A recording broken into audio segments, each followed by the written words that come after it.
আজকে কোরিয়া আসার পর আমরা কি সমস্যার সম্মুখীন হতে পারি কিংবা বাস্তবতা কেমন সেসব বিষয় নিয়ে আলোচনা করব এই ভিডিওতে।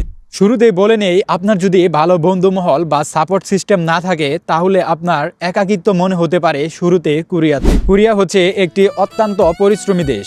এখানে যদি আপনার কঠোর পরিশ্রম করার মন মানসিকতা না থাকে তাহলে এই দেশে আপনার টিকে থাকা অনেক কঠিন হয়ে যাবে। যে কোনো ধরনের কাজ করার মন মানসিকতার প্রস্তুতি নিয়ে থাকতে হবে। অনেক ক্ষেত্রে শারীরিক পরিশ্রমের কাজ বেশি হয়ে থাকে। যারা দেশে খুব আরাম বা প্যাম্পারিংয়ের মধ্যে বড় হয়েছেন তাদের জন্য দক্ষিণ কোরিয়াতে শুরুতে সার্ভাইভ করাটা বেশ কষ্টকর হয়ে যেতে পারে। মুসলিমদের জন্য হালাল হারামের বিষয়ে একটি অতিরিক্ত সতর্ক থাকতে হয়।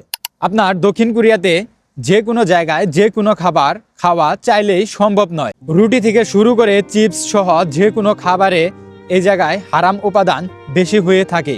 তাই খাবার খাওয়ার সময় একটু বেশি সতর্কতা অবলম্বন করতে হয়। এই খাবারে হালাল কিনা বা হারাম কোনো উপাদান দিয়েছে কিনা বা শূকরের তেল বা শূকরের চর্বি দিয়েছে কিনা সেইগুলা জিজ্ঞেস করে খাবার খেতে হয়।